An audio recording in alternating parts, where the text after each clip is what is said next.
Por supuesto, pues buenas noches, bienvenidos y mil gracias a nuestros super invitados del día de hoy, que son Mauricio Sarmiento, el doctor Andrés Castañeda, también por aquí. Pues qué gusto tenerlos, gracias por estar acá. Me gustaría empezar un poquito, pues dándole espacio a cada uno de ustedes para que se presente y un poco quiénes son, ¿no? O sea, su trayectoria. Los tres aquí somos médicos, pero también un poco como qué los tiene en este webinar, en el sentido de cuál es su trayectoria, sus intereses como médicos. Entonces, pues bueno, adelante, Andrés. Pues, hola, ¿cómo están? Muy buenas noches a todos y a todas. Yo soy Andrés Castañeda, soy médico. Me he dedicado a la gestión y a la política, las políticas de salud. He trabajado un buen rato en sociedad civil. Ahora coordino el área de investigación del Departamento de Salud Pública del UNAM y acompaño a las causas de salud y bienestar en nosotros. Nosotros es una organización, un movimiento que busca de manera romántica arrebatarle el poder de la política, que es el ejercicio del poder, a los políticos y hacerlo nuestro desde la ciudadanía para resolver problemas sobre todo enfocados en temas de desigualdad, de corrupción, de falta de transparencia, ¿no? Y sobre todo acompañamos a grupos sistemáticamente vulnerados, ¿no? Y cuando hablamos de grupos sistemáticamente vulnerados, suena raro hablar de las y los médicos, ¿no? Pero justo, ¿no? Justo el proceso formativo de las y los médicos es un proceso en donde hay vulneraciones sistemáticas a los derechos de quienes estudian medicina, y un poco por eso, desde 2019 se creó el colectivo de médicos y médicas en formación, en conjunto con las organizaciones de médicos y médicas que ya existían, ¿no? Empezando por la Asociación Mexicana de Médicos en Formación, la Asamblea Nacional de Residentes, de Pasantes e Internos y muy importantes aliados y aliadas como Mauricio, que se encuentra aquí también con nosotros, ya se presentará él, ha sido un gran aliado. Y lo que hemos hecho es, pues justo, a identificar cuál es la problemática, y tenemos una serie de pasitos, digamos, en nosotros para acompañar las causas. No solamente trabajamos temas de salud, no hay colegas que trabajan temas de trabajo digno, con los repartidores digitales, etcétera. Pero específicamente con las y los médicos en formación, los pasitos son informar e informar. O sea, ¿cuál es la problemática? ¿Quiénes son los responsables? ¿Realmente dónde está el problema? ¿No? Organizarnos, que eso los médicos somos difíciles, ¿no? No nos gusta mucho organizarnos a veces, y las y los médicos en formación es todavía más complicado porque estamos cambiando, ¿no? Todo el tiempo, y a veces la víctima se convierte en victimario, y es un proceso complejo, pero estamos en eso. Y finalmente exigir que se garanticen los derechos. Y en ese sentido hemos trabajado varios proyectos. Uno importante es que cada año desde el 2020 lanzamos una cosa que llamamos la Encuesta Nacional de Médicos y Médicas en Formación, donde nos permite recabar precisamente cómo estamos, ¿no?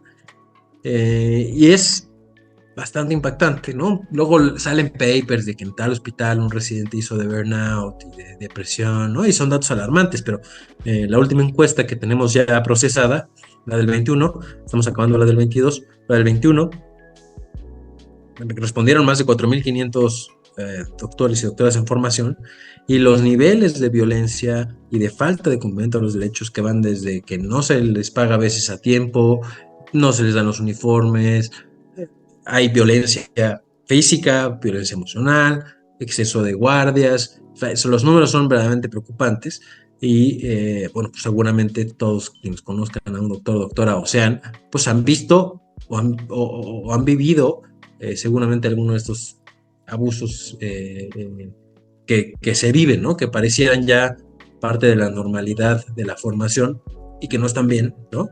Y que tienen que cambiar, ¿no? Entonces un poco eso es lo que hacemos. Hemos trabajado también recientemente, hicimos un foro grande en donde trabajamos el tema de servicio social y de la residencia, y está igual junto con la Asociación Mexicana de Escuelas y Facultades de Medicina. Estaremos publicando los resultados en un libro próximamente, ¿no? Con propuestas creadas de manera colectiva, acompañamos también de la mano de abogados y abogadas como Mauricio y otros aliados a compañeros que están viviendo procesos complejos, les asesoramos y les acompañamos en estos procesos, y bueno, ¿no? Otros varios proyectos en los que estamos trabajando, pero más o menos eso es lo que hacemos y por lo que estoy aquí, un gusto estar con ustedes. No, pues igual Andrés, y mil gracias por lo que hacen en nosotros. Yo estaba muy familiarizado con todo el aspecto médico. Me sorprende mucho saber que además lo hacen en otras áreas, pero también todo esto que nos cuentas de los médicos, ¿no? Gracias por estar aquí, gracias por lo que hacen una vez más. Nos encanta a nosotros apoyarlos en promover esta encuesta nacional de residentes. Creo que siempre es importante la visibilidad de todo. Quien tenga preguntas, por favor, siéntase libre de irlas poniendo en el chat. Ahí vamos a estarlas contestando a lo largo de la conversación. Y bueno, pues ahora el doctor Mauricio Sarmiento, también un gusto tenerte por aquí, Mau. Platícanos un poco de ti, de tu trayectoria. Seguramente te identificas con alguna de las cosas que Andrés nos ha contado. Muchas gracias, Jorge. Sí, yo soy médico, hice 2 años de medicina interna, luego estuve en hematología clínica en el INCAN y por algunos problemas que tuve ahí decidí estudiar Derecho y ahora me dedico a temas de responsabilidad médica, Derecho y Salud. Tengo algunos libros publicados, el último es sobre el estatus jurídico del médico residente en México. Además soy columnista de algunos medios de comunicación y doy clases en la Escuela Libre de Derecho, en el Diplomado de Responsabilidad Médica y en la Facultad de Derecho de la UNAM. El próximo semestre empiezo a dar la materia de responsabilidad médica. Yo me dedico a temas de responsabilidad médica y apoyo al colectivo Médicos en Formación a darle asesoría jurídica a los estudiantes de medicina que tienen algún problema. Padrísimo. Y es bien importante eso, ¿no? O sea, saber que desde que somos estudiantes, de pronto podemos meternos en problemas, no nada más es hasta que somos doctores ya con cédula. Oigan, pues nada, la verdad es que me emociona un buen tenerlos a ustedes. Ya Andrés, digamos que nos hablaba un poco de esto, pero sí, me gustaría un poco abrir la conversación reiterando a quienes están aquí que, bueno, hoy pretendemos hablar brevemente sobre este proyecto de ley de la NOM de residencias médicas, ¿no? La NOM 001 SA 0, perdón, 2023, si no me equivoco, Mau. Y pues en ese contexto, un poco creo que lo importante es empezar a hablar, ya André nos decía algo, pero cada uno de ustedes en el aspecto social, en el aspecto laboral, académico y de derechos humanos, ¿cuáles son las problemáticas que más dirían ustedes hoy que son a las que los médicos en formación están expuestos en el día a día? O sea, sabemos que hay un montón, ¿no? Pero ¿qué es lo que ustedes más frecuentemente ven como los problemas que los médicos en formación enfrentan? No sé si quieres empezar, Mao. Pues como si quieres, pues, los dos trabajamos, estamos en el colectivo Médicos en Formación y yo creo que Andrés no me dejará mentir, es que vemos diferentes problemas dependiendo el año, ¿no? Por ejemplo, en el servicio social vemos mucha inseguridad, pasantes que nos hablan porque hay algún balacera, hay mucha inseguridad, los amenazan, ¿no? En la residencia ya vemos más problemas laborales, a lo mejor de violencia, y en el internado, pues de todo un poco, ¿no? El internado también vemos mucha violencia desde los superiores, muchas amenazas desde la parte formativa de que si no hacen lo que ellos quieren los van a reprobar o no los van a dejar continuar con sus estudios. Yo creo que en cada año, cada parte de la formación del médico enfrenta diferentes tipos de problemas, ¿no? Ahora, lo que yo creo que es una constante es que la educación médica es muy violenta, hay muchísima violencia y creo que durante la formación del médico nunca se habla sobre esta violencia y cómo prevenirla y cómo enfrentarnos a ella.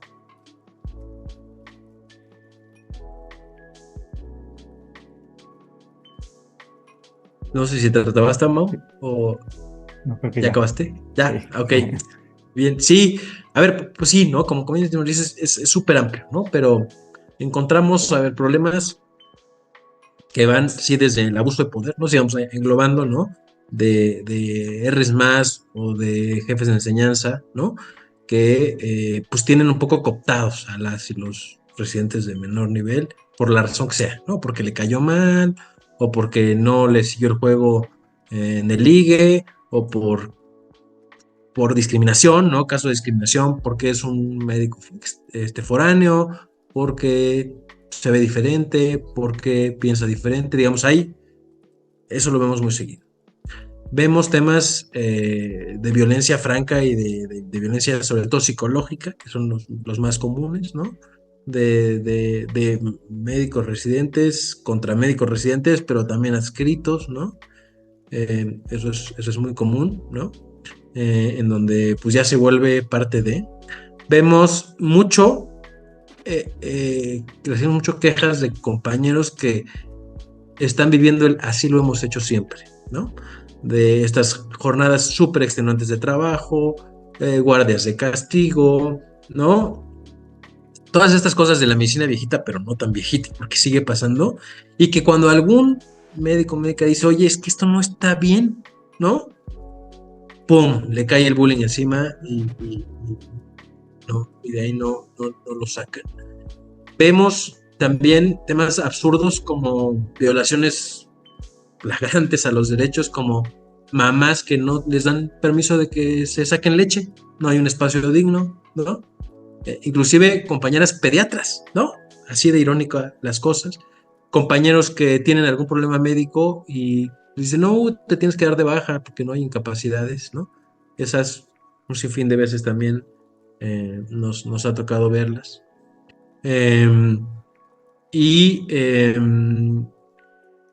Bueno, ¿no? También vemos estas violaciones a la falta de vacaciones, el condicionamiento de salidas o de estancias o de rotaciones a cambio de X o Y, ¿no? O me caíste mal y no. Y la última, que es súper común, es la arbitrariedad en la calificación, ¿no? O sea, la calificación es lo más subjetivo que hay. Entonces, si ya me caíste mal, si por algún motivo me estás dando mucha lata, pues reprobaste. ¿Cómo que reprobé? Sí, pues reprobaste. No, quiero otra oportunidad, sí, te hago otro examen, ven, 2 preguntas, no contestaste ninguna, reprobado. ¿No? Así, ¿no? Así como se escucha, y ese es un problema que viven día a día varios colegas y que o sea, para sumar a la problemática no existen mecanismos reales de solución, ¿no? O sea, cuando se acercan con nosotros, eso es un trabajo verdaderamente frustrante, porque no hay o sea, la mejor solución es el acuerdo. Cuando un residente se va a pleito, a menos de que sea a través de un amparo y con lo legal, ¿no? Pero la vía administrativa siempre la pierde, ¿no? O sea, no la jurídica, la administrativa, ¿no? Difícilmente la va a ganar, porque con quien vaya arriba siempre hay una protección a los jefes de enseñanza, a los jefes de residentes, inclusive a los coordinadores de enseñanza estatales o delegacionales, etcétera. O sea, digamos, no hay una verdadera respuesta de las autoridades y hay una gran descomunicación entre la universidad y el campo clínico, ¿no? O sea, realmente tampoco hay ahí una conexión ni la menor influencia, y tampoco lo hay desde la entidad rectora, que se supone que es la Secretaría de Salud, la Dirección General de Educación y Calidad de Salud. Entonces, estas autoridades que pudieran, y lo pongo entre comillas, que pudieran tener cierta influencia para resolver el problema, realmente no lo tienen, ¿no? A la hora de la verdad. Sí, qué fuerte y qué impresión, porque la verdad es que yo al preparar esta conversación con ustedes decía, bueno, vamos a hablar de estas problemáticas y me pregunto qué dirán, ¿no? Y ahora que mencionaban ustedes todos estos escenarios, o sea, identifico perfectamente situaciones que yo viví durante mi formación como médico, ¿no? Y cómo en ese momento ni siquiera yo las identifiqué como un tema de violencia o como un tema de problema de derechos humanos, o sea, el que te guarden arbitrariamente en una guardia por un error de dedo en escribir unas indicaciones y solo por eso te quedas 24 horas más de las 24 que ya llevas en el hospital, ¿no? Que me pasó el asesinato de una compañera de servicio social cuando yo estuve en Nayarit haciendo mi servicio, tener que luchar, o sea, tener al centro de salud obligándonos a ir sabiendo que había inseguridad en la zona. Me acuerdo que nos pusieron una patrulla a cuidar el centro de salud, como si eso pudiera garantizar nuestra seguridad, ¿no? O sea, y esa fue la realidad, o sea, la realidad es que así tuvimos que hacer nuestro servicio pues con un policía en la entrada que decían que esa era nuestra seguridad y bueno, pues hoy viéndolo en retrospectiva digo, wow, o sea, qué impresión la manera en la que nos formamos. Y creo que es por esto que vale la pena hablar de este proyecto de ley que se publica, ¿no? Para regular en teoría y como para, esperaríamos, empezar a resolver todas estas amplias problemáticas que creo que cualquiera, asumo que en esta audiencia habrá muchos médicos y profesionales de la salud en general, han vivido. Entonces, ahí está este proyecto de ley. Cuando Mau me platicaba que ya estaba publicado, dije, wow, qué emocionante, ¿no? Quizá tenemos ahora un marco legal pues que nos apoya a empezar a resolver esto. Entonces, Mau, ¿en qué consiste este proyecto de ley y cuál es la relevancia de que exista, de que esté publicado, etcétera? Mira, eso es interesante, ¿no? Porque es una norma oficial mexicana y hay que entender que es para residencias médicas nada más. Hay otra norma oficial mexicana que es para ciclos clínicos e internado de pregrado y otra para servicio social, ¿no? De la que vamos a hablar ahorita es de la residencia médica. Las residencias médicas, el primer punto muy importante es que el médico residente, a diferencia del interno, del pasante de servicio social, es que el residente ya es un trabajador. Desde 1977, o sea, hace mucho tiempo, los médicos residentes son considerados trabajadores. Lo malo es que habíamos tenido muchos problemas para que se les reconociera como tales en diferentes instancias, ¿no? Hace poco, en el 2013, me parece, la Suprema Corte sacó una contradicción de tesis en el que ya le reconoce por fin el carácter de residente, de trabajadores a los residentes. O sea, ha sido una lucha muy grande, ¿no? Desde 1977 hasta 2013. Normas oficiales mexicanas para la residencia médica existen desde 1986. La primera es de 1986, hoy hay otra en 1994, otra en 2012 y salió una norma oficial de emergencia en el 2022.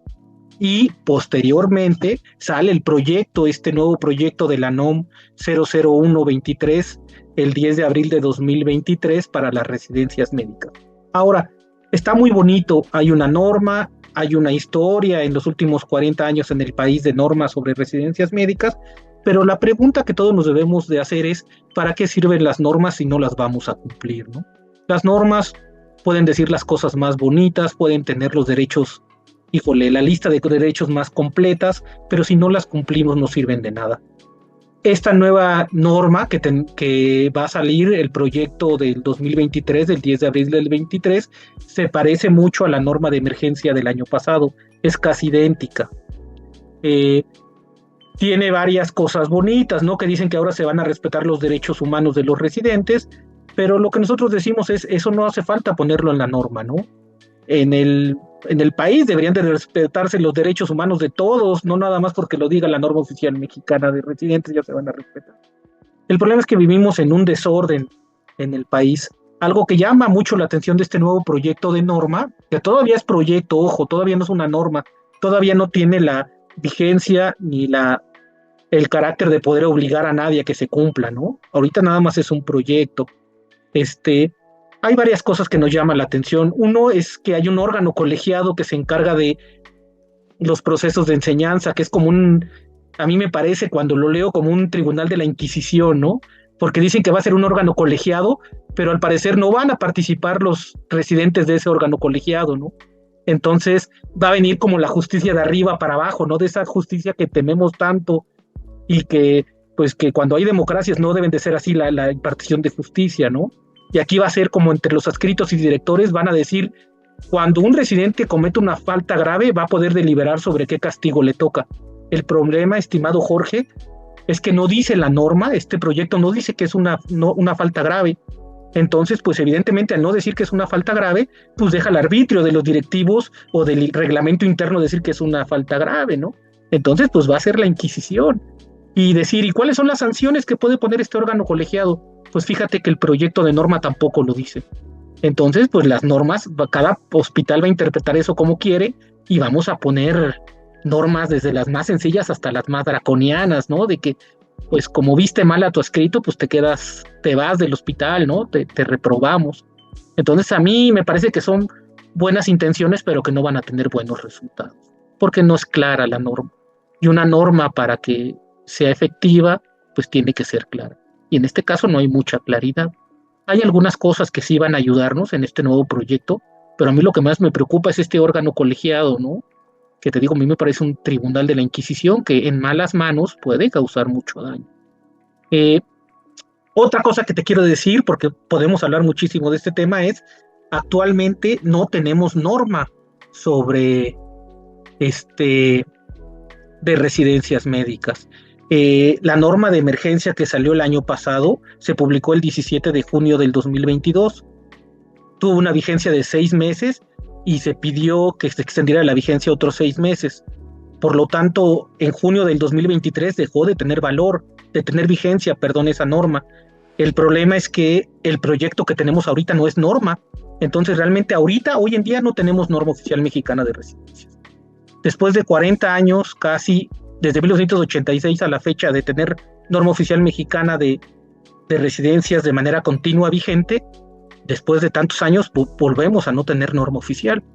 ¿Y qué pasa? Que a veces, Andrés no me dejará mentir, cuando nos meten algún escrito o algo así, lo vemos, ni siquiera las autoridades saben cómo fundamentar sus escritos, ¿no? A veces los fundamentan en el proyecto y pues el proyecto no es ley vigente. A veces lo fundamentan en la norma previa, pero pues la norma previa tampoco es vigente, ¿no? Ahorita tenemos un sistema de residencias que no tiene norma oficial mexicana, es increíble. O sea, es el viejo oeste para el residente. Wow. Y es increíble esto, ¿no? O sea, como que justo me suena mucho con lo que decías, Andrés, al principio, de trasladar el poder, ¿no? Al residente fuera de la directiva, de lo político, ¿no? Por lo que dice Mauricio, no sé qué tanto esta ley logra hacer eso, como realmente empoderar a quien se supone que debería beneficiar. Mira, a ver, hay muchos problemas decirlo de muchas formas, pero esta y la norma anterior son iguales. Tiene cambios, tiene cambios que son buenos deseos. Y hay un cambio que es el de las guardias, que sí reduce un poco las guardias, que esa es una muy buena noticia. Pero más allá de eso, sigue, o sea, en principio siguen siendo muchas horas de guardia, ¿no? De trabajo. Antes decía la norma que no se podían hasta 3 guardias a la semana, ahora dice que hasta 2.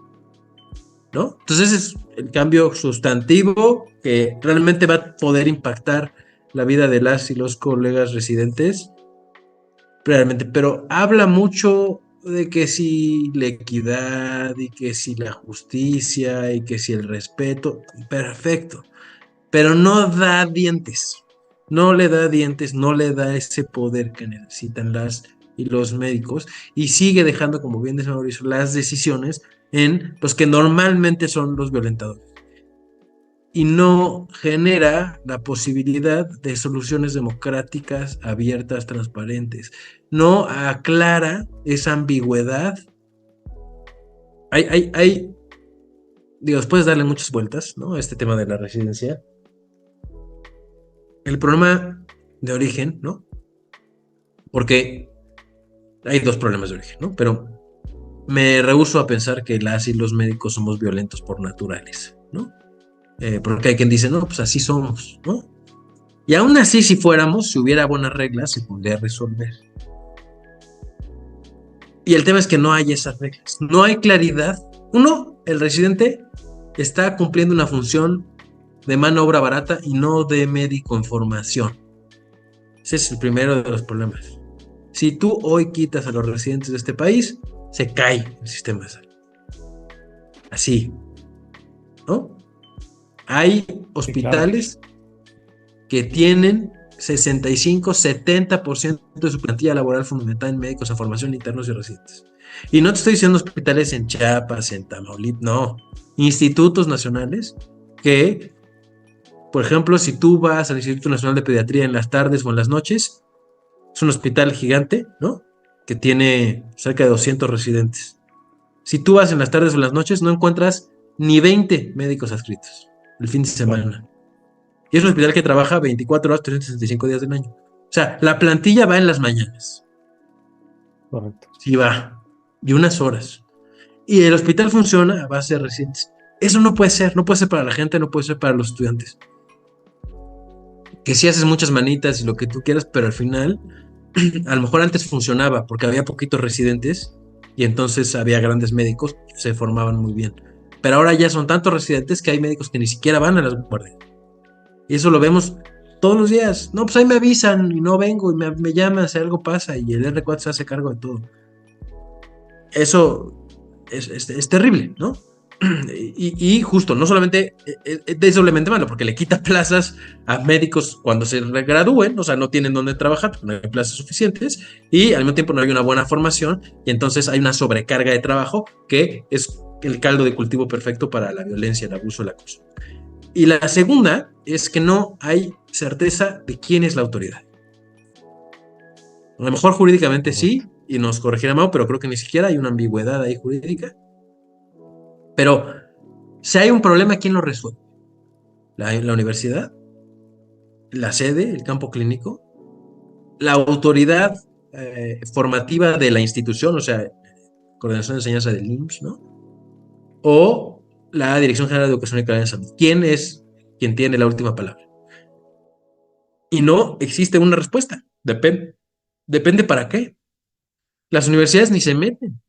Y hay un chantaje, por ejemplo, que esto aplica también para el internado, no para la residencia, pero si un campo clínico no está conforme con algo que hace la universidad, le amenaza con quitarle plazas de internado.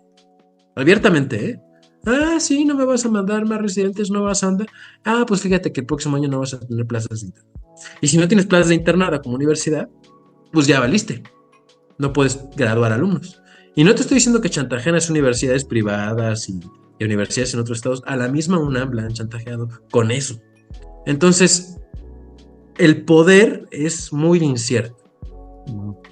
Entonces, bueno, ahí no sé si quieres agregar algo, no, pero creo que esa dualidad, y eso no lo atiende la norma, que es algo que debe.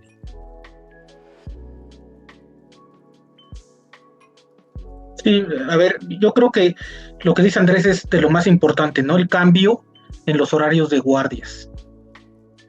Creo que ese es lo primero de lo que debemos hablar, que es una de las cosas más importantes que tiene este proyecto, Jorge. Anteriormente, hasta la NOM de 2012, o sea, desde que se crea el Sistema Nacional de Residencias, que se crea con el cambio estructural en salud en 1984, ya había residencias antes, desde los 60, pero un sistema como tal, pues cuando se publica la nueva Ley General de Salud. Ahí siempre se había mantenido el mismo criterio para decir que había guardias y podía haber guardias de, pues casi de las horas que quisiera, ¿no? El gran avance que se dio en 2022 y que se mantiene en el proyecto de 2023 es esto de que las guardias se limiten, las horas de trabajo del médico residente se limiten a 80 horas por semana. En promedio, ¿no? Mucha gente dice, bueno, es un gran logro, 80 horas por semana está muy bien, pero ahora que hablamos de comparar a México con Dinamarca, por ejemplo, el horario laboral de los, por medio de las directrices del trabajo europeas, el promedio que puede trabajar un residente en Europa, por ejemplo, en Dinamarca es de 40 a 42 horas semanales, ¿no? Y nosotros apenas estamos poniendo el límite de 80 horas semanales, el cual es un límite que en Estados Unidos se estableció a partir de 1989, ¿no? Entonces parece ser que llegamos 40 años tarde al límite de 80 horas semanales. Y parece ser que toda la bibliografía sobre la fisiología humana dice que trabajar 80 horas a la semana es muchísimo, ¿no? Sobre todo las guardias estas de 32 horas seguidas. Por lo tanto, bueno, la norma nueva del 2022 y el nuevo proyecto, qué bueno que ponen este límite de 80 horas semanales, pero nos parece que es insuficiente, ¿no? Nos parece ser que deberíamos de ir por un promedio más bajo. A mí me gustaría que al cabo de 5 o 10 años podamos llegar a los promedios como en Japón, que también es de 40 horas, los promedios europeos que son de 40, 42, 46 horas por semana, ¿verdad? Además, la norma dice algo curioso porque dice 80 horas semanales como promedio anual, lo que quiere decir que 80 horas semanales como promedio anual quiere decir que puede haber meses de 120 horas con otras meses de 60, ¿no? Y 120 horas a la semana es muchísimo. Sí, total. Wow.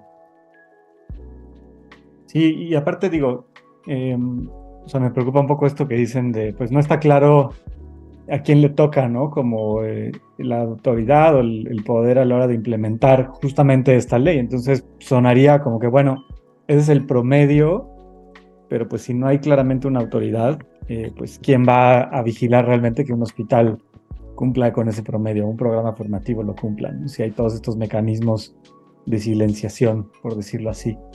Eh, y resuelve, o sea, ustedes ven, porque digo, hablamos de que el avance tiene que ver con el limitar los tiempos de las guardias y lo hablamos como un gran avance y ahora que lo platicamos, pues como bien dices, Mau, ¿no? O sea, 80 horas de todas formas es un montón, o sea, la deprivación de sueño en el humano, una noche a la semana es suficiente para hacer un disruptor metabólico por 2 semanas, ¿no? Entonces, pues 2 guardias a la semana no resuelve nada, o sea, ¿hay algún otro aspecto que ustedes vean que sí representa un avance en cuanto a el derecho de los residentes?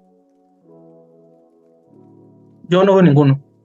Sobre todo porque, a ver, yo lo que les digo es eso, no tenemos un problema tanto de leyes, sino un problema de social en las residencias médicas. Nos cuesta mucho trabajo hacer entrar las normas oficiales mexicanas a la, a las residencias médicas. ¿Y sabes por qué, Jorge? Porque estas normas son lo que se conoce como una norma imperfecta. Establece muchas obligaciones, pero no establece sanciones, ¿no? Entonces, a veces es difícil obligar a los hospitales o a las universidades a que cumplan la norma si no hay sanciones bien establecidas. Y mira, te cuento la experiencia. En 1989, el primer estado que limita las horas de trabajo del médico residente en todo Estados Unidos es el estado de Nueva York, por un problema que hubo en el Hospital Universitario de Cornell.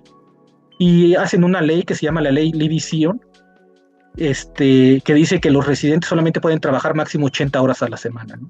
De ahí sale ese límite de esa, que hasta México 40 años después lo pone, ¿no? Pero unos años después, el estado de Nueva York hace un estudio y dice qué tanto están cumpliendo nuestros hospitales con esta limitación de 80 horas a la semana, y se da cuenta que el 70% de los residentes sigue teniendo jornadas más de 80 horas.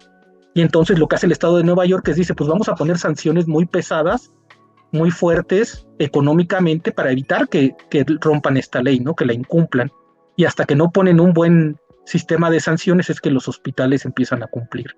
Parece ser que es difícil que los hospitales cumplan con la jornada del residente con buena voluntad, no solamente diciendo que lo hagan por favor. Tiene que haber sanciones, tiene que haber alguna forma de exigir el cumplimiento de estas. ¿Por qué? Porque es muy cómodo, Jorge. Es muy cómodo tener a alguien trabajando tantas horas si nadie te va a castigar, ¿no? O sea, es parte de la naturaleza humana, ¿no? Lo mismo pasa en las empresas, por eso tiene que haber una limitación de la jornada del trabajo.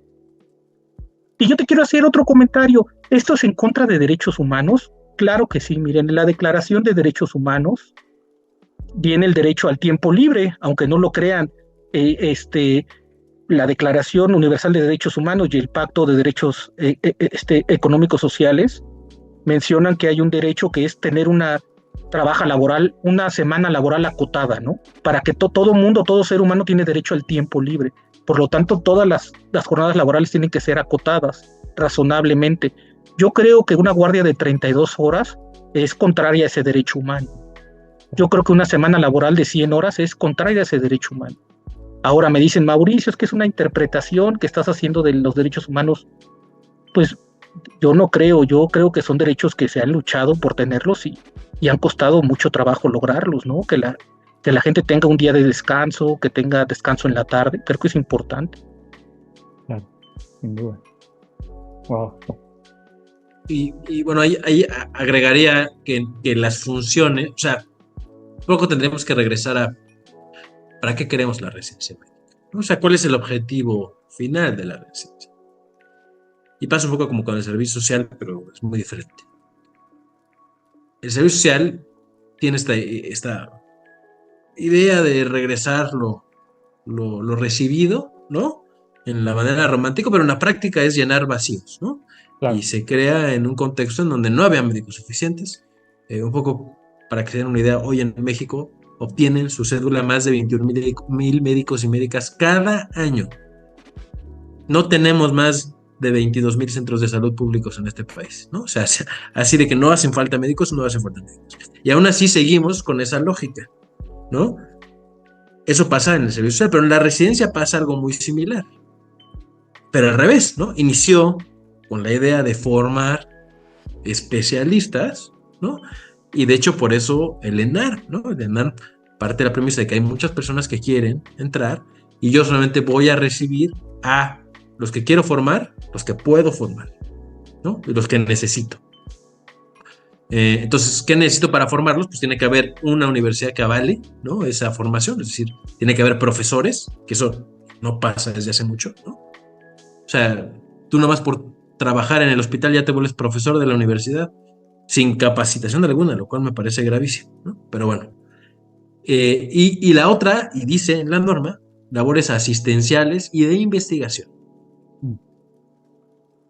La parte asistencial, bueno, de todos modos, el residente tiene que ir a hacer servicio social, ¿no? Y de todas formas, pues si trabaja en un hospital público, pues termina, ¿no? Haciendo algo de labor asistencial.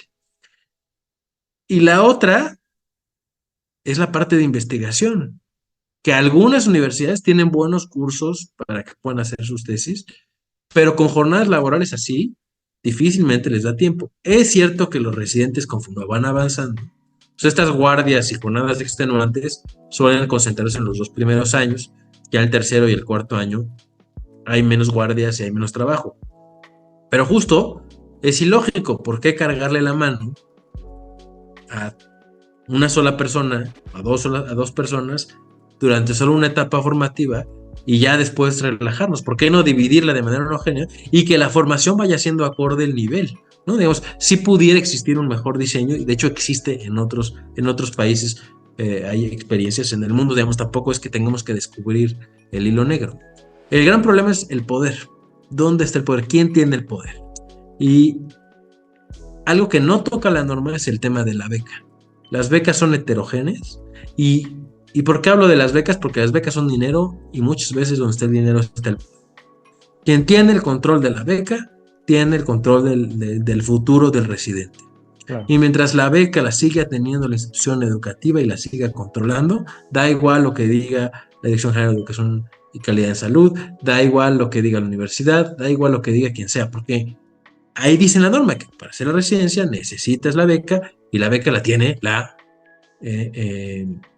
unidad receptora, ¿no? O la institución receptora, porque hacer cambios dentro de la institución es fácil administrativamente, pero muy difícil porque hay poder, ¿no? Entonces, son esas dos cosas. Y la otra es la gran necesidad, ¿no? Un poco regresando a lo que decía, que tiene los servicios de tener residentes, porque si te falta un residente, pues la escritura tiene que trabajar, o a los residentes que se quedan se les carga la mano muchísimo. Entonces, si para poder tener o recibir residentes, mi lógica es, si yo soy una unidad receptora y quiero formar residentes, tengo que garantizar dos cosas. Uno, que puedo operar solito sin residentes. Es más, que puedo operar sobrado, que estoy sobrado de personal. Y dos, que mi personal está capacitado en educación, porque va a tomarle más tiempo formar a esos médicos que llegan, que es como que debería de ser. Para atender y para formar necesito personal de más. Y lo vemos al revés. Híjole, no tengo mucho personal, recibe residentes. Entonces, ¿quién los va a formar? Y van a aprender echando a perder con los pacientes, que eso es lo que hoy pasa y es terrible, ¿no? Eso tampoco lo controla. O sea, ese problema no lo resuelve la norma. Digamos, no, realmente no tiene problemas innovadores, no resuelve problemas innovadores. Si acaso, insisto, esto de las guardias, que de todas formas, justo con Mauricio y otros colegas, hicimos un paper que saldrá publicado ahora en agosto, ya fue aceptado, de un índice de cumplimiento de la normativa anterior, ¿no? Hicimos una encuesta y es pues muy frustrante porque la norma no se cumple. O sea, claro, muchos colegas siguen haciendo guardias AB en momentos de su residencia, cuando ya hoy no se puede según la norma. Pero pasa, guardias de castigo están prohibidas explícitamente, igual pasa, ¿no? Se supone que les tienen que dar 2 uniformes al año, no se los dan. Se supone que les tienen que dar calificaciones una vez cada 3 meses, que ahí en la nueva norma dice que por escrito, lo cual es muy bueno. Esa es la novedad, ¿no? Okay. pero igual no pasa, ¿no? O sea, igual les preguntamos a los colegas y no pasa. Entonces, la norma está muy bonita, pero si no se cumple, ¿no? Entonces tenemos que hacer esas dos cosas. Sí, una mejor norma, por supuesto, pero necesitamos sobre todo que esa norma que existe se cumpla. Y no se va a cumplir si no atendemos este tema del poder y este tema de la necesidad para médicos como mano de obra barata. Mientras esas dos cosas no se resuelvan, mira, la norma que pongas es un problema de raíz y no se va a resolver. Y es que suena como, o sea, digo, no sé, tú ahorita nos puedes platicar un poquito de qué es la encuesta nacional de residentes que ustedes hacen y un poco como justo, ¿no? O sea, ¿quién diseña esta iniciativa? ¿Quién parece que ha participado en la creación? Porque parecería, como basado en lo que están diciendo ustedes y lo que quizá muchos de los que están aquí escuchando piensan, es, bueno, si nos hicieran tantito caso, pues esta ley sería muy distinta, ¿no? Entonces, no sé, o sea, ¿ustedes los consultaron en algún momento? ¿Hay un punto en la realización de estas normas en las que se consulta a la sociedad, a los profesionales en cuestión? Y aquí puedes hablar un poco de la encuesta nacional de residentes. ¿Cómo se forman estas leyes, digamos? A ver, bueno, si quieres el proceso del comité normativo y demás, creo que Mau es el indicado por ser abogado, puede abordarlo, pero igual te respondo a la segunda parte, ¿no? No nos convocaron, ¿no? Peor aún, mandamos una carta, no solamente de parte de colectivos, sino de la MEF, de la Asociación Mexicana de Médicos en Formación, diciendo, aquí estamos. No solo eso, hubo comunicación directa con el director de Educación, Calidad de Salud, el doctor García Ceja. Nos conoce bien, ¿no? Y no hubo una convocatoria, ¿no? Es casi como ni siquiera te invitan, ¿no? O sea, no es que no se acordaron de ti, no nos invitaron con toda la intención. Y peor aún, ¿no? Ya les platicará, ¿no? de las etapas de confusión de norma, pero hay una etapa en donde se tiene que exponer la norma comentario. Y en esa mandamos muchos comentarios, Mauricio y varios colegas y el colectivo, ¿no? Mandamos comentarios. ¿Atendieron? 0.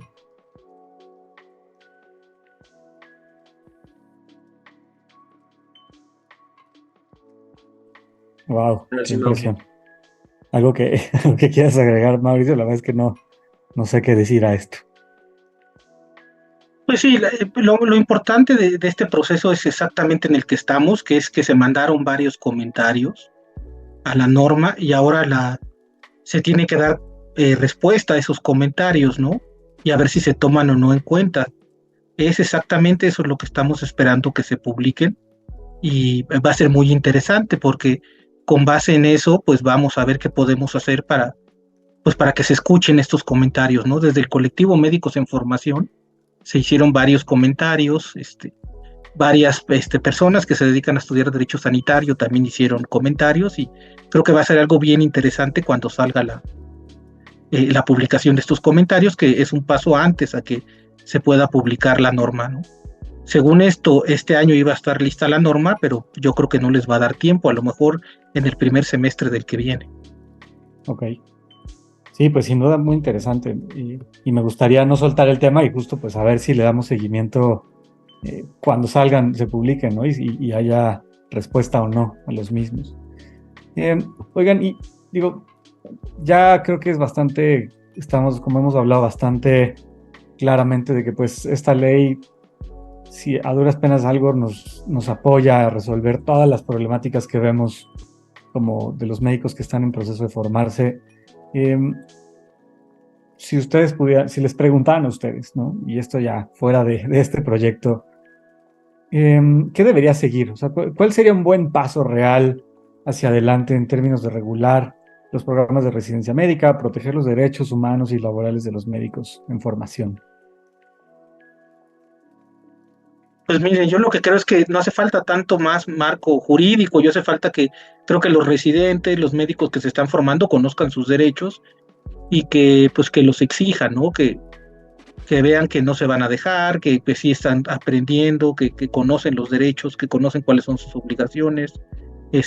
Por ejemplo, desde que entran a la residencia, pues es importante que conozcan según la norma dice que te tienen que dar tu programa operativo, tu programa académico, las disposiciones internas de la institución, pues es importante conocerlas, ¿no? Porque cuando uno las empieza a conocer, pues las puede exigir. El problema es que a veces no conocemos nada, ¿no? Y es fácil que te amedrenten, que te digan que te van a reprobar o algo así cuando no conocemos la ley. Yo creo que el cambio, más que tengamos las normas perfectas y las mejores normas, es que la gente las conozca y con sus derechos y obligaciones y esté dispuesto a exigirlos y a cumplirlos, ¿no? Claro, sin duda. Andrés. Pues a ver, creo que desde el punto de vista técnico, ¿no? Es decir, si hubiera voluntad política, ¿no? Y me dijeron, a ver, órale, vas, ¿cómo lo arreglamos, ¿no? Uh-huh. Hay 3 cosas creo que se tendría que hacer. Ahí comparto una columna que con un colega escribimos con alguna solución, pero la primera es, necesitamos más médicos contratados. O sea, el sistema está rebasado y no puede recaer en las manos de las y los médicos en formación, entiéndase pasantes, internos, residentes. Si queremos resolver cualquiera de esas problemáticas, necesitamos no depender operativamente de ellos. O sea, ellos llegan a aprender. Eso tendría que ser el primer objetivo. Sí pueden ayudar, pero lo primero que están haciendo es formándose, porque si además eso repercute a la larga, porque cada vez tenemos médicos peor formados. ¿Por qué? Pues porque no hay tiempo, porque están sacando chamba todo el día, porque están abrumados, porque además la medicina cada vez es más difícil, más compleja, hay que saber más, etcétera, ¿no? Entonces, y lo estamos viendo, o sea, antes formábamos la creme de la medicina del mundo y ahora ya formamos tantos y tenemos ahora hasta sede sin aval académico y no. Entonces tendríamos que concentrarnos en formar grandes profesionales de salud que este país los necesita. Y ya tenemos grandes profesionales de salud hoy. Entonces aprovechémoslos, contratémoslos para que además estos les enseñen a los que vienen y que haya espacios y tiempo para hacerlo, ¿no? Entonces, lo primero es eso, que cuesta mucho dinero y mientras no se inyecte una buena cantidad de dinero y que queramos siguiendo ahí malpagar a los profesionales de salud, no vamos a lograr. Entonces, más plazas, ¿no? Y además tienen que ser plazas creativas, que esa es otra, porque pues sí, ahora todos quieren estar en las ciudades, ¿no?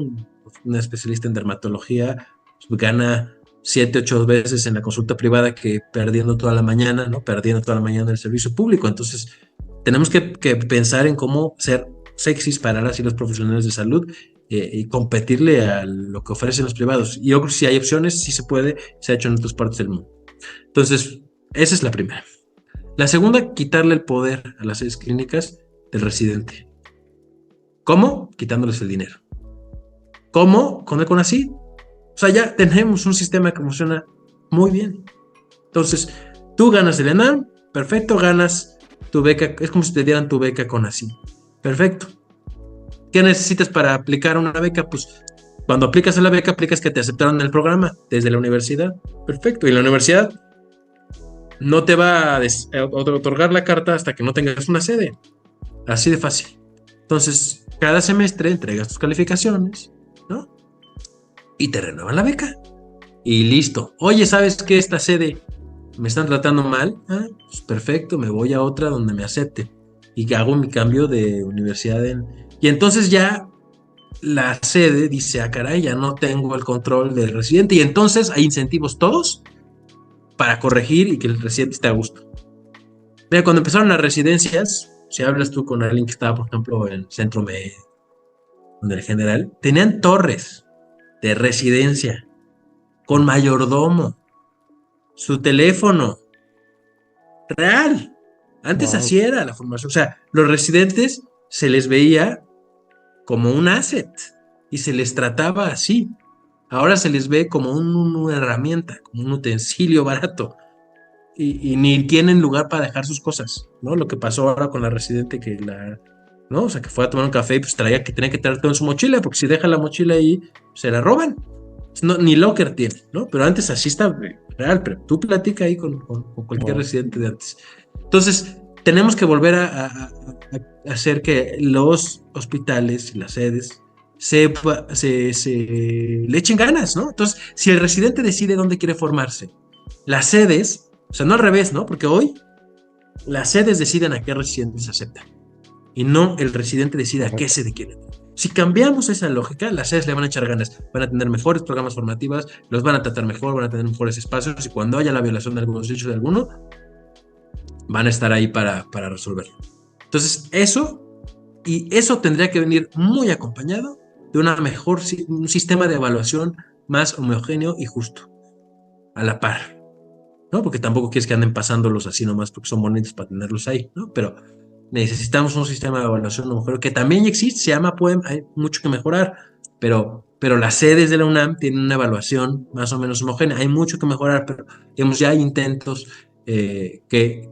que son importantes, porque uno cuando va con un pediatra, cuando va con un ginecobstetra, cuando va con una neuróloga, con una reumatóloga, pues no se pregunta, bueno, ¿tu programa veía tal o cual cosa? ¿Cubrían este tipo de enfermedades? Pues no, tienes una cédula, pero lo cierto es que no todos los programas forman igual. Y eso debería preocuparnos, y no hay manera de homogeneizarlos como tal, y creo que una manera sería haciendo un sistema evaluativo que también podría generar un ranking de quiénes son los que están mejor preparados para el examen, y entonces sería un buen indicador para que las y los médicos, cuando van a escoger a qué se deban, pues digan, no, pues aquí forman mejor, ¿no? Un poco como las universidades en la carrera hoy con el ENAR, ¿no? Entonces, esas son las tres cosas que yo propondría para resolverlo, pero claro, esto implica sobre todo dinero, ¿no? Para que haya más profesionales de salud en los hospitales, y mientras no haya más presupuesto, pues difícilmente. Claro. Sí, sin duda. Justo tuvimos una conversación cuando lanzábamos Reto Cardio con uno de los directivos del Instituto de Cardio, y nos hablaba de eso, como de pues crear programas para pensar en residentes nacionales, ¿no? O sea, como esta unificación y homogenización. Eh, Rescato mucho eso. Y pues sí, sin duda hay muchísimo trabajo que hacer, y creo que más allá de ahorita hablar como de todo lo que está mal, ¿no? Y las malas noticias, eh, desde Reto MD, ahora que estamos iniciando esta nueva etapa para traerle a todos los médicos generales y clínicos en general, ¿no?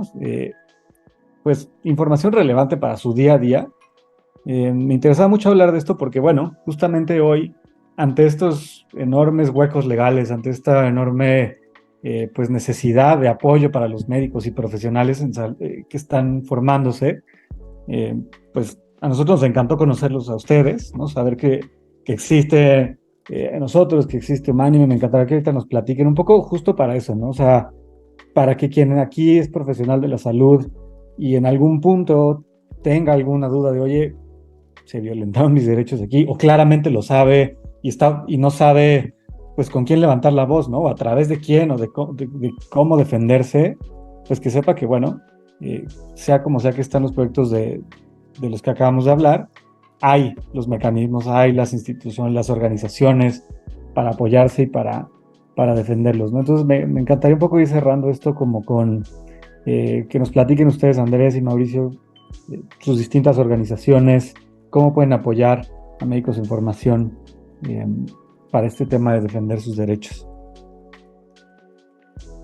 Yo creo que una buena forma de defender los derechos es a través del colectivo Médicos en Formación, que es un colectivo que se hizo exactamente para defender los derechos de los médicos en formación. Ahí creo que es importante contestar la encuesta nacional de estudiantes de medicina para ir llevando un registro de cómo están los derechos, el cumplimiento de los derechos por parte de las diferentes instituciones. Y también, bueno, si tienen algún problema legal o necesitan alguna orientación, el colectivo Médicos en Formación da asesoría jurídica gratuita, y también pues siempre habrá alguien que los escuche y quien les pueda decir más o menos qué deben hacer, ¿no? Entonces yo creo que el colectivo Médicos en Formación es una buena herramienta para la gente que quiere participar o quiere saber más o tiene alguna duda. Pues bueno, ahí están sus redes sociales, ¿no? Creo que tiene Twitter, Facebook, y toda la asesoría que da es de manera gratuita. Sí, pues perfecto, pues si lo podemos poner aquí, digo, igual cuando promovamos esto, los vamos a poner en todas las redes del colectivo, pero sí, sin duda. Gracias, Mau. Sí, muchísimas gracias, Mauricio. Sí, no, también les estoy compartiendo aquí en el chat la encuesta nacional de médicos y médicas en formación. Nos ayuda mucho, ¿no? Porque es con la información un poco con la que vamos monitoreando cómo van las cosas, dónde está la problemática, cada vez la vamos mejorando más.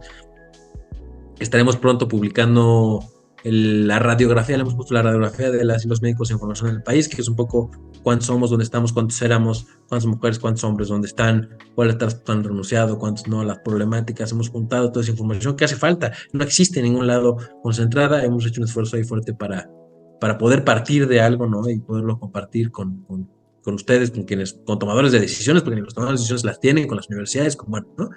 También estamos compartiendo también el libro que sale de Voces del Cambio, le llamamos, que son los foros que hicimos tanto aquí como en Zacatecas. Y se puede sumar a todo eso, se pueden sumar en calidad de voluntarios a través de las asambleas, ¿no?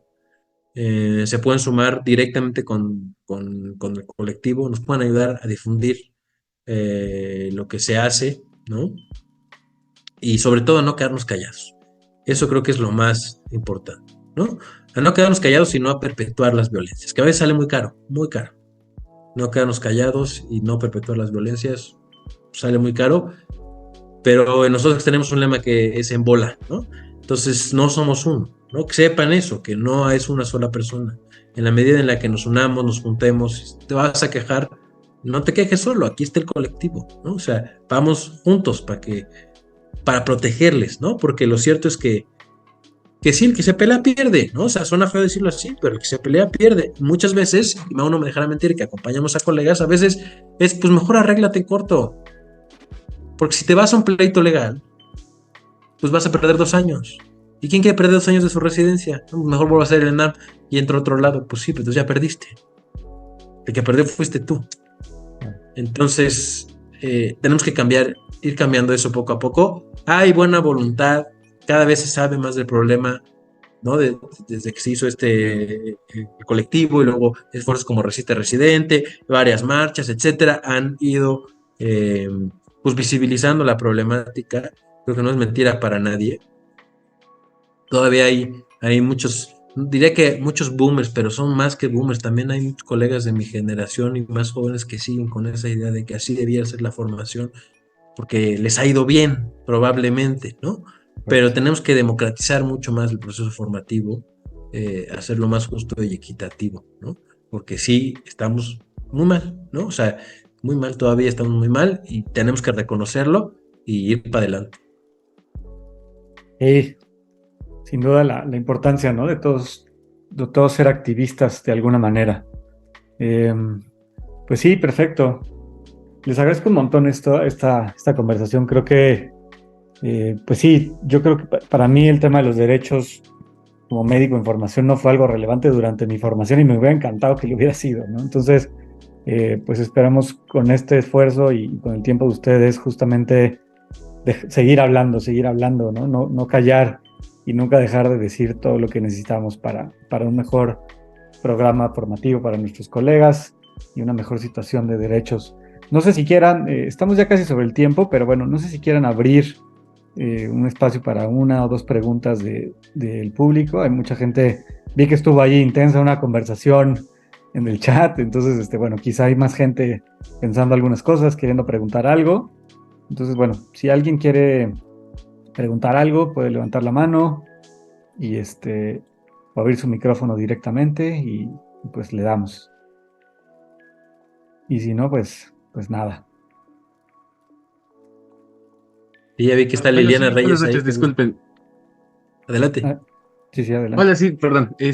Solo no me quedó bien claro dónde contactarnos directamente, digo, a través de un sitio web o algún número o correo en especial para, digamos, recibir asesoría, pues sí, en términos legales, jurídicos, para alguna cuestión de acoso o castigos pues injustificados, ¿no? Que tanto se ha hablado ahorita en esta conversación. No sé si puedan dejar algún contacto. Digo, estuve ahorita buscando rápido en internet, pero solo encontré páginas de Facebook y que me parece de Twitter, pero más que eso, no. Mira, ahí está directo. Ahí está mi celular Vale. y la página de Médicos en Formación. Igual les dejo mi correo si quieren. Muchísimas gracias. Muchas gracias, Andrés, qué amable. Perfecto. Pues no sé si alguien tenga algún otro comentario, alguna otra duda, algo más que quieran preguntar al doctor Mauricio, André. Gracias a ti, Irene. Súper. Buenísimo. Pues nada, muchas gracias, Mauricio, muchas gracias, Andrés. Gracias a todos quienes están aquí, quienes estuvieron, por su tiempo. Nos emociona mucho arrancar en Reto MD esta serie de conversatorios de distintos ámbitos de la vida profesional de quienes nos dedicamos a la salud de los mexicanos, ¿no? Vamos a estar anunciando un montón de conversaciones para conocer esto, para conocer cómo protegernos legalmente, pero también cosas que nos dejen un poco menos tristes que esto de hoy, ¿no? Vamos a hablar también de muchos temas de emprendimiento médico, vamos a hacer mucha actualización clínica también, con gente muy, muy buena, médicos de muy buen nivel de todo el país. Entonces, manténganse pendientes de todo lo que vamos a estar haciendo. Gracias por su tiempo, por su atención. Una vez más, gracias Mauricio, gracias Andrés. Pues nada, espero verlos pronto y darle seguimiento ahí a ver qué nos contestan a los comentarios de este proyecto. Seguro que sí. Muchísimas gracias por Gracias. el equipo de Reto, Mau, gusto. Bye.